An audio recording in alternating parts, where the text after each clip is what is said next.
So ideal and non-ideal solution.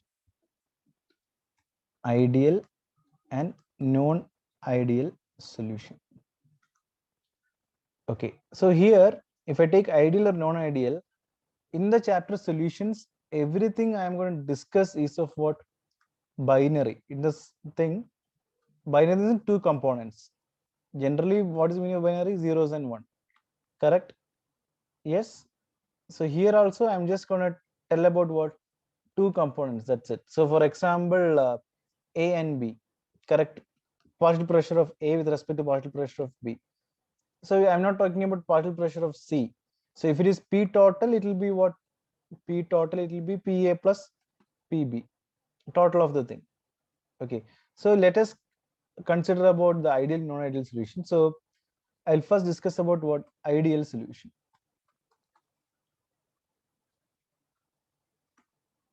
Okay, for that I'll just share one more screen.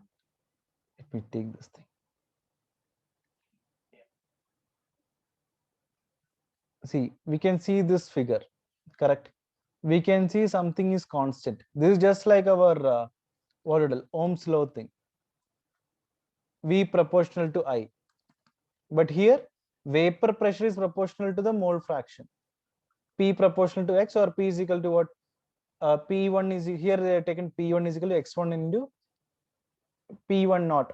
Okay, correct. So this is at what? Vapor pressure at the stable or the ideal state, P1 naught. But again, what we can see from this is a constant line. This is constant, correct? So what we have to understand in ideal solution, yes, heat and volume. Two things are there. What is it? H and V, heat and volume. So the heat, again coming to the 12th standard thing, we are all dealing with in terms of what? Differentiation. In the meaning of or context here, differentiation in the sense we are taking what? Very small sample, very small sample. So for very small sample, heat delta H, or I will say that enthalpy dH, or the volume dH in the sense delta H, correct? Or this is delta V. So delta V, already know delta is what? Change. But coming to our 12th standard, we replace the delta with D, differentiation of this. But we have to know that if the curve here, it is a straight line, correct? It is a straight line. What is the straight line? X is equal to Y. If you ask me about this straight line here, this straight line here is what? X is equal to Y respectively. That's all. Okay, X is equal to Y. Correct? For every value, this is 1 here, this is 1. I'll mark here 1. So 2. So if this is 2 here and this is 2 here, so like that. This is my curve, right? Let me mark this as 2 to not avoid confusion. Yeah. So obviously I'm getting X is equal to Y. It's a straight line curve. So obviously it is constant. If I take the differentiation of this or the slope of this particular thing, we are getting what? Constant. Correct? So we all know differentiation of a constant is what? Differentiation of a constant is 0. So if I put d by dx of 2, it is 0 here. We all know differentiation of a constant is 0. Similarly here, the delta H value and delta V value will be 0 here. What does this delta H is equal to 0 imply? Delta H is equal to 0 meaning, correct? There should be no heat, correct? There should be no heat that should be absorbed. There should be no heat that should be absorbed or evolved during the mixing. Mixing in the sense, I am mixing two things, right? Two components, correct? Two liquids, I can tell. What are the liquids? A and B, correct? Delta H in the sense no heat that should be absorbed or evolved during mixing of the two liquids A and B. Now, whatever is delta V, the volume is constant. Volume is constant in the sense, similarly, since here no heat here, here I can say there is no expansion or contraction. If I take ice, it expands or contracts, correct? But in ideal solution, no expansion or contraction. Yes, on what? On mixing. Everything I'm mixing the two liquids, A and B. Okay, fine. So if you ask me the examples of these things, which one? About the ideal solution example. Yes, there are plenty of things are there.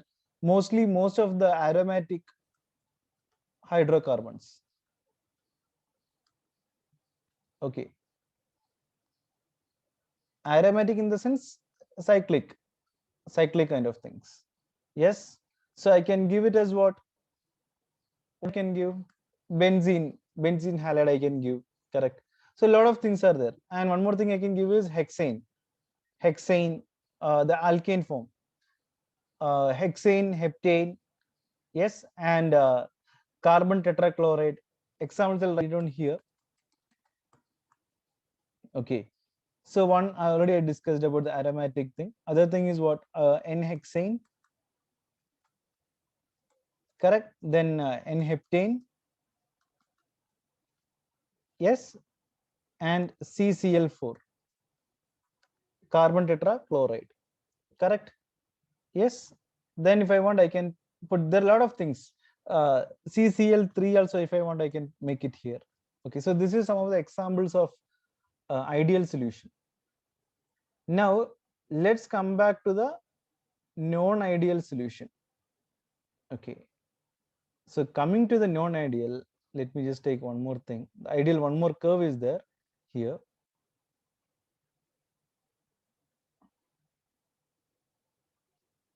Before that, let me see. Yeah, before this,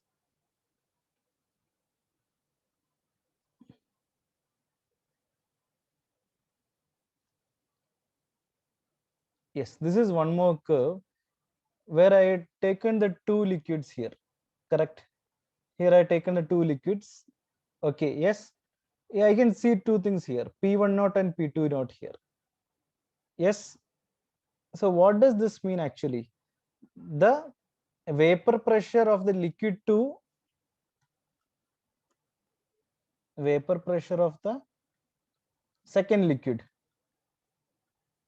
is greater than that of the first liquid. So that's the reason they have plotted like this.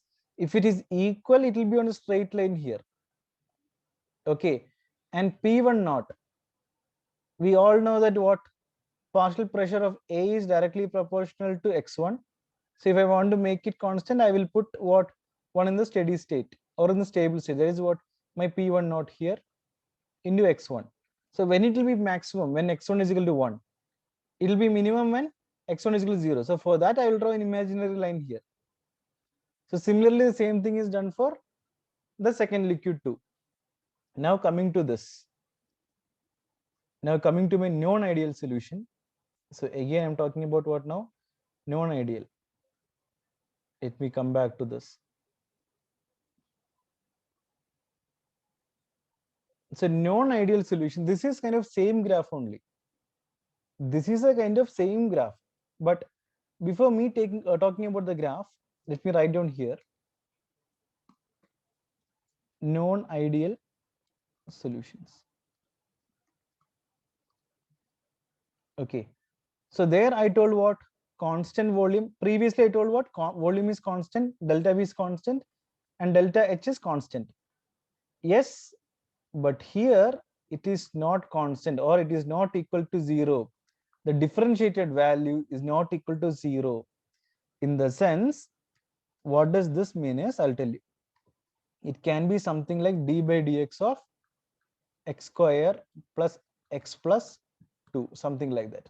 So obviously we know that we are not getting we are getting 2x plus 1 if I differentiate this, correct? And if I want to put a limit to this, if I want to put a limit extends to 0 for this, correct, I'll get 1 as the answer. Obviously I'm differentiating, I'll get 1 as the answer. So I cannot say that for non-ideal solution the differentiation or the delta V value or delta H value will be equal to 0. It's not equal to 0 for non-ideal solution. It's a common sense. Correct? So if it is not equal to 0, it can be either greater than 0 or less than 0. Because if it is equal to 0, it will be ideal solution. If I get equal to 0, if I get the differentiation value, if I get the dH or dV equal to 0, it will be ideal solution. So this will lead to what? Two more cases. What is the two more cases? One is greater than 0, other should be less than 0. Correct? Greater than 0, there will be only one condition, that is dH and dV value should be greater than 0. Common sense. When does this happen? This happens in a positive deviation curve. What it is? Positive deviation. I'll show you what is a positive deviation here.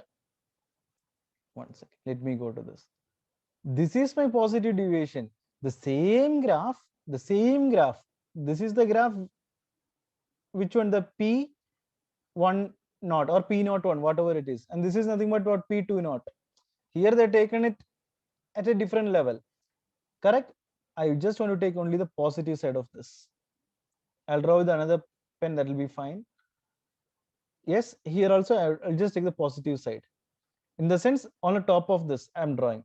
On the top of this, I'm drawing. That's all. Let me clear it. Yeah. But if I want to take this graph, yeah. See here, below the line I'm drawing. Everything below the line. Below the line. Here it is everything above this particular line, dotted lines. So it's almost the same graph. This is my positive deviation here. This is my negative deviation. So what is my negative deviation? Meaning delta H, dH and dV value is less than 0. dH and dV value will be less than 0. That's it. dH. Guys, nothing nothing big about this thing. Correct? Common sense. That's it. Negative deviation. So this is not a major thing. If it is less than 0, it is negative value. Obviously, it is a negative deviation. So remember like that.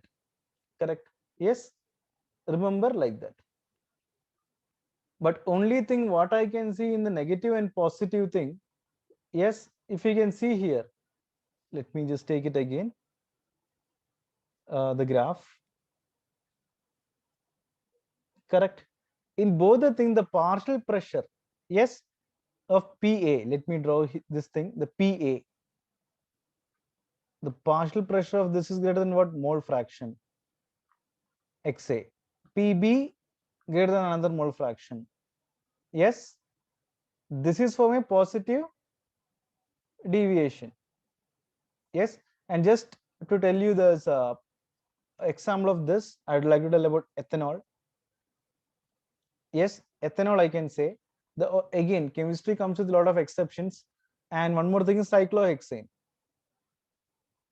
So again, it is an exception here. All the aromatic compounds, I cannot say it is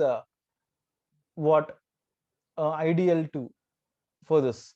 So that's the reason chemistry, there is always exceptions. So these are simple ways to remember about. If it is 0, it is ideal solution. If it is non-zero, then it is non-ideal solution. Correct? It's such simple thing. So the next topic for us is colligative property.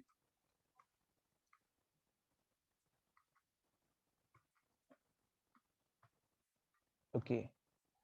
So colligative property in the sense, so for this I'll draw 4 things mainly.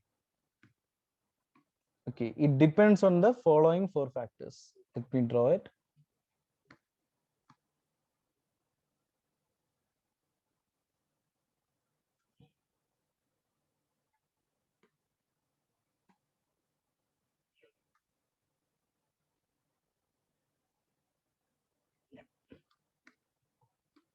So the first factor, okay, so we have to know what is this colligative property. So colligative property, before me discussing about the factors or what it is, Yes. So the name itself is with what? Property. Correct.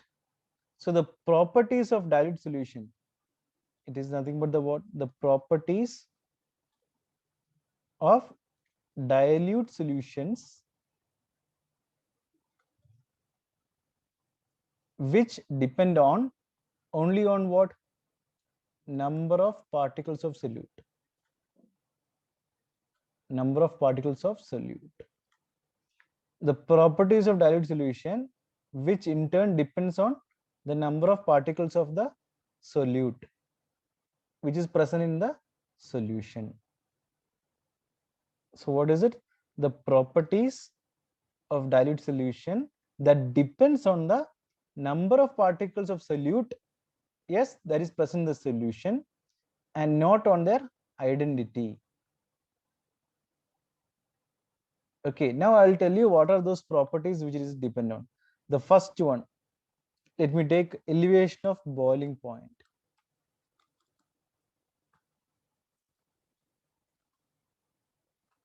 Okay, next one, lowering of vapor pressure.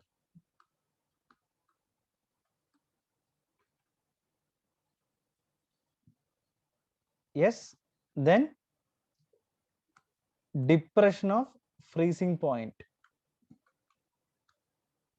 So I'll be explaining each and everything. Yes, and the last one, osmotic pressure, which we all have learned in biology. Same thing only, osmotic pressure.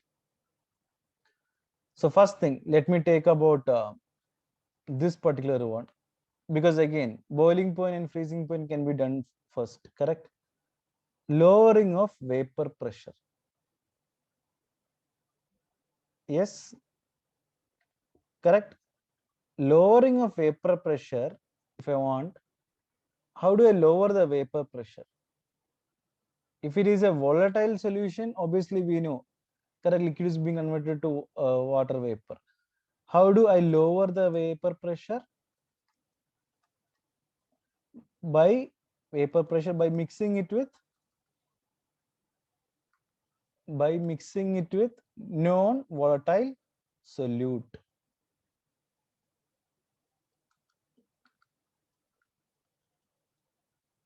Non-volatile solute.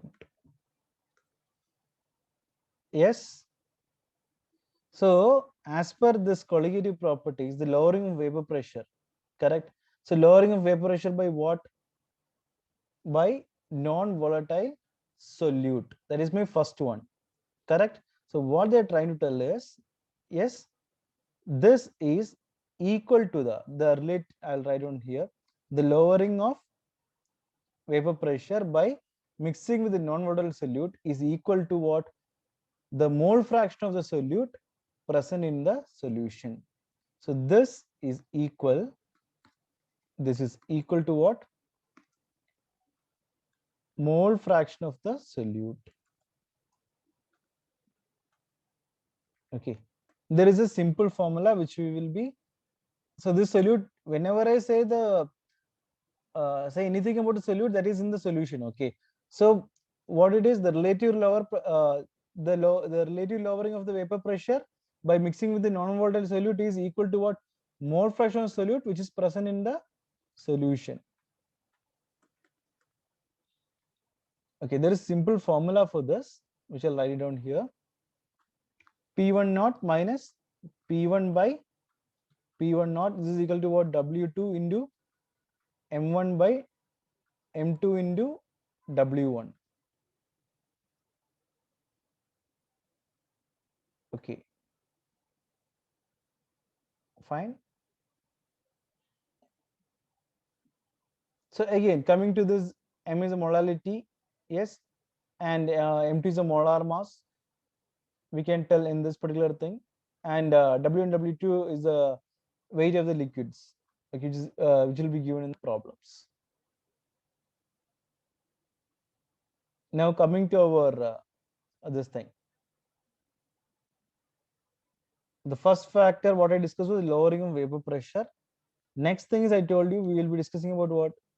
Elevation of boiling point and then depression and freezing point. This I'll tell you.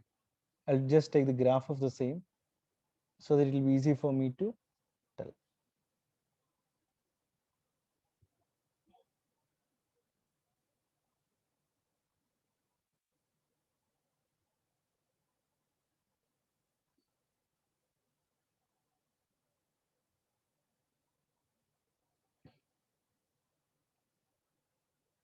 So everything we are dealing with what? Vapor pressure and temperature. Okay. Yes. So if I add a very simple thing, if I am adding non-volatile, yes, yes, if I'm adding a non-volatile solute, if I'm adding non-volatile solute, yes, the vapor pressure of the solvent, correct? Yes, yes, it lowers, will be lowered. If I'm adding a non-volatile solute, yes, then the vapor pressure of the solvent will be what? Decreased. I'll write down here. The vapor pressure of the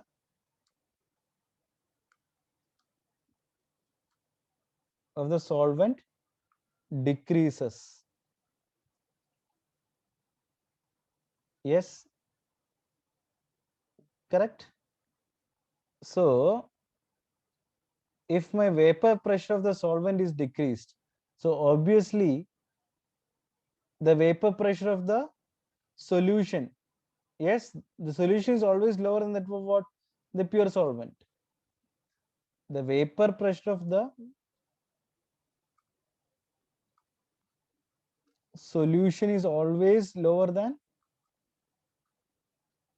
always less than or equal to what? Of the solvent. So if I'm taking here, we can see here that for a solution, we need what? For a solution, what is this 1 atmospheric thing? The atmospheric pressure, right? To be made equal to the 1 atmospheric pressure, or to be the solvent and the solution to be made equal to the, for solvent and the solution to be made equal to the 1 atmospheric pressure, correct? The solution should be more heated. The solution should be what? More heated compared to the solvent. So the main thing is we are adding a non-volatile solute, correct? So obviously if I add non-volatile solute, the vapor pressure of the solvent as well as the other the solution will obviously decrease, correct? But we also know that what? The vapor pressure of the solution is always less than the vapor pressure of the solvent. So more temperature, we can see from the graph itself, these are all something which is in the ideal characteristics, okay? Something which they are done through the test in the lab, correct? So they have plotted the graph to make it equal to the 1 atmospheric pressure. Yes, the solution should be heated more compared to the solvent. Why? To make the vapor pressure equal to the 1 atmosphere. That's it. Clear? Yes. So there we discussed about what? W1 and W2. What is this W1 and W2? Obviously the weight, correct? So weight of W1 is what? Weight of the solute. W2 is what? Weight of the solvent. Correct? Yes. If I want, I can tell about M1 and M2 also here. Both the molecular weight of the solute and solvent respectively.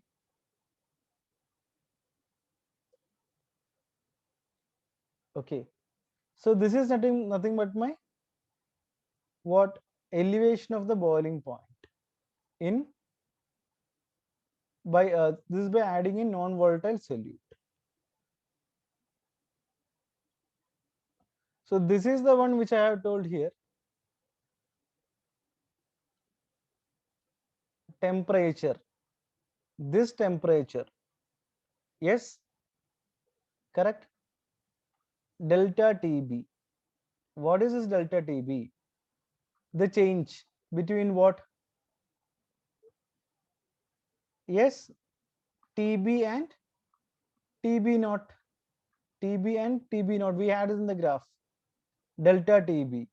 What is the importance of this? To make this indicates what? What does this indicate? The solution must be heated. The solution must be heated to a higher temperature. To a higher temperature compared to that of what? Solvent. Why? Why it is required? To make it equal to the 1 atmospheric pressure. That is the meant by delta TB. KB is the Bold's constant. Okay, or this value and all will be given mostly in the question. Yes, W2 and W1, weight of the solute and the solvent. Yes, what is the M2? What is the M2? What is the purpose of this M2? The molar mass, or I can say the molecular weight of the solute. Okay. So here, this delta TB is something which they will ask in the question. Calculate that at what temperature that will boil or something like that. We'll get it. So similarly, the same thing. This is a boiling point. In freezing point, it will be delta TF. Depression, elevation in boiling point, depression in freezing point. Okay, the same thing. This is my boiling point constant. Yes. Instead of this, it will be what? KF in freezing point. KF in freezing point respectively. Same thing only.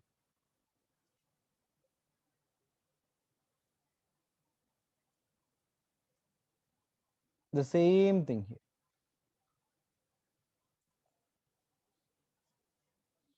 Okay, so there is no much difference in this.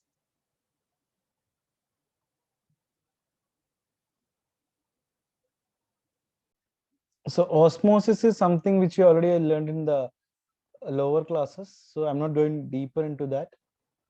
Okay, which is self-readable. And but coming to there is something called isotonic solutions that I had to discuss. What are these isotonic solutions? Two solutions having same osmotic pressure. Having same osmotic pressure. So that is called my isotonic solutions. Okay. The keyword here is same. Because we are all dealing with what? We're dealing with solutions. So obviously two solutions having the same osmotic pressure. That is my isotonic solution. Now coming to our important topic here, Van Hoff factor.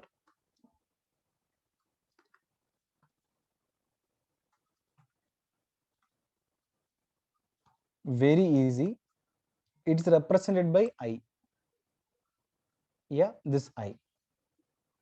So this is nothing but, again, I will try to draw, try teaching a visualized approach here.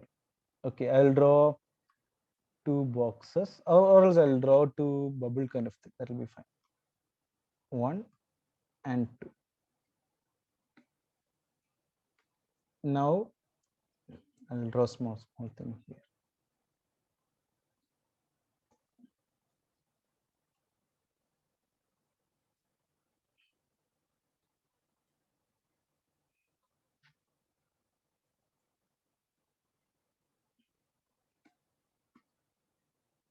So this is my diagram 1. This is my diagram 2. So by using the chat option, you should tell me which is having more molecules, 1 or 2. Correct. Yes. This is having lesser molecules and 2 is having more molecules. So how do I now write this Van Hoff factor? Correct. So my expected molecules, number of, I'll write down here, my number of expected molecules. That is in diagram 2, right? But what are the actual molecules present? Number of actual molecules present. That is 4 in the first thing, correct? Number of actual molecules to the number of expected molecules. That is nothing but what? My Van Hoff factor. That's it. So remember this diagram, 2 diagram. It will help you to visualize and remember it for a longer period of time. Okay, so this is how you have to study. Now, the last 2 topics, degree of association and degree of dissociation. So association in the sense, smaller molecules, these are all smaller molecules, correct? It's reacting with another smaller molecules. So it will form a very big molecule. So that is something what my association. In the sense, n small molecules, yes, combine to form what? A bigger one, a power n. Just like our polymers. What is polymer? We all know the polythene bags, right? Polythene bags which you use, polythene bags. Poly means we know it is many. Yes. Polythene in the sense ethene. Many ethene molecules combine to form what? Polyethene. So this is monomers combined to form polymer. Just trying to tell you, there is a chapter called polymers also. Just trying to relate everything. That's all. Okay. So coming to this degree of association, I'm taking one term here, which is common either for association or dissociation, alpha. So alpha is always a degree here, degree of association. Mostly in problems as well as in entrance, we'll have this. Correct? Alpha is nothing but degree of association. Okay. So suppose, let me take the maximum value as 1 here, like 1 atmosphere pressure, which we discussed now. Maximum value, if I add anything, if I add the total molecules, which is equal to 1, correct? So what is the number of unassociated molecules? Number of unassociated molecules. Molecules, that is nothing but, or moles, whatever you want. Molecules or moles or whatever is there. Okay. Yes, it will be what? 1 minus alpha. It will be 1 minus alpha. Okay. So what is this number of associated molecules here? Yes, number of associated molecules. Unassociated is this. Number of associated molecules is about alpha by n. So what is the total number of effective molecules present? Total number of effective molecules present.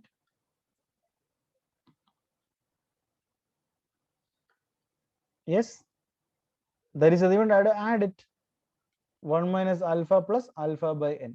I'm adding this equation 1 and this equation 2. That's it. Yes, so that is nothing but my Van Hoff factor thing. So Van Hoff factor, in the sense, I already told you what is Van Hoff factor. Van Hoff factor is nothing but number of actual molecules to the expected molecule. But expected molecule, what I told already, it is 1. So down arrow here I can put 1, and number of actual molecules present, I can put this. So this by 1 is my, or this is nothing but what? My Van Hoff factor. So obviously for degree of association, this I value will be less than 1. I value will be less than 1 respectively. Okay. Now coming to the degree of association. Sorry, degree of dissociation. Association is done. Now dissociation.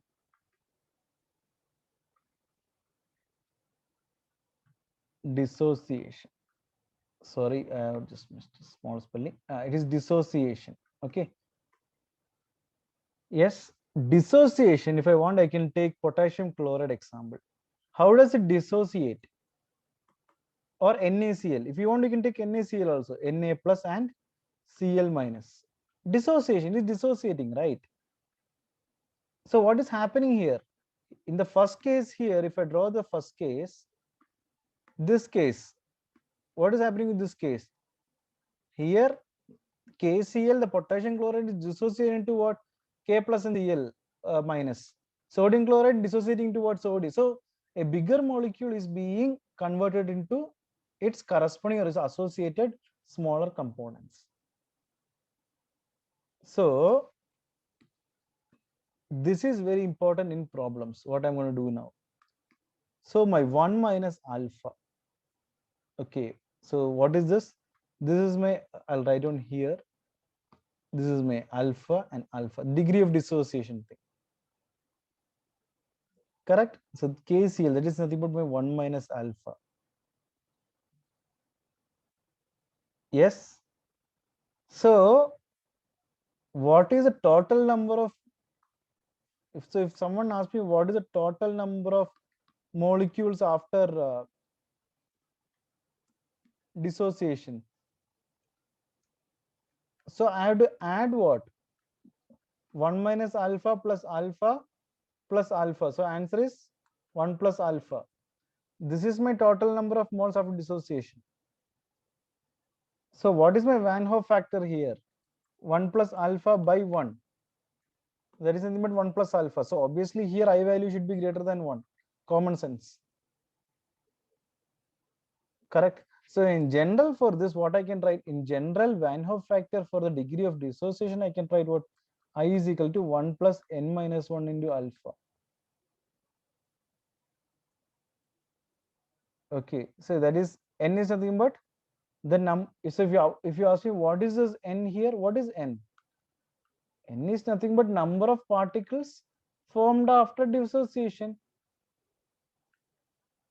So now there will be another question in our mind. What about this one? How many particles are here?